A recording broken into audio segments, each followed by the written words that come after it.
At the beginning of every month, all of you wonderful CEOs and entrepreneurs must be looking at your bank account and looking at all the people you need to pay, your salaries, your bills, and maybe EMIs and whatnot. And you wonder, how do I prioritize? How do I stretch this money? Now, even if you have a lot of money and you're profitable, but still it's good to be in the mindset of bootstrapping so that you can make the right decision that is good for the long-term benefit of your company. Here is one example. There might be two employees, right? One employee who does his work, does a fantastic job, finishes on time, but doesn't ask you for much and expects you to take care of him. Another employee who does his job okay. This is the Macintosh team. Jesus. Nope. It's just the... But is always shouting, I want a raise, I want a raise, I want a raise. Guess what?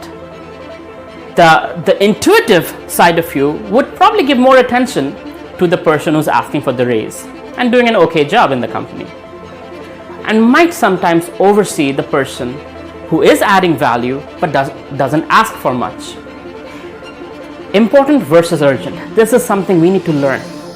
Important is the company should go forward, should have the best employees, and the people who give their 100% should get rewarded, and thus the employee who, even without asking, should get his raise based on a key performance indicator or KPIs, right?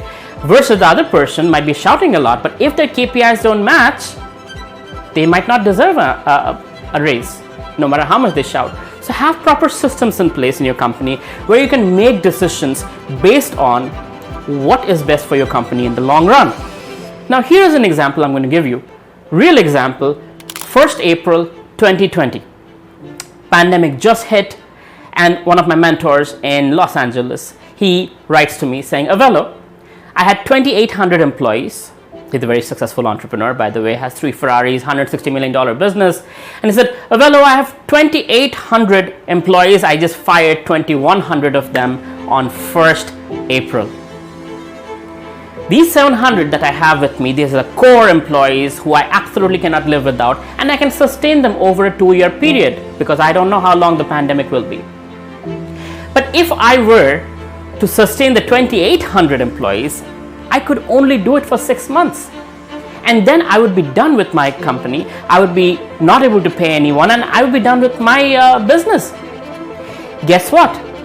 If he were not to fire all those 2,100 employees, he would be praised by all of them. Wow, what a great CEO.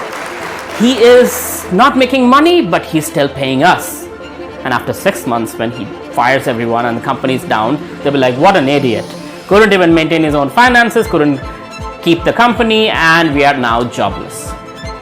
But guess what? If he can sustain the company over the next 2 years, when pandemic is gone, company is still there, and when sales go up, he can hire back some of those 2,100 people he fired. Because when his company stays, he stays. When he stays, he can build it back and bring those people back to action. Important part here is that trying to be a savior, you would destroy your company. Trying to be a popular boss, you would destroy your company. So better it is to be a real boss, somebody looks after the company, be the savior for the company, and everything else will follow from that. So very, very important how you prioritize, what you prioritize, not based on popularity, but based on what's the right thing for your company in the long run.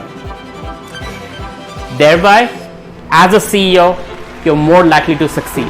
These are some of the common things, and there are many other things that I talk about startups. Go watch my other videos. If you have questions, comment below, and I will try to answer to the best of my ability. If you need more time, you can also schedule a mentorship session. The details are given in the description below.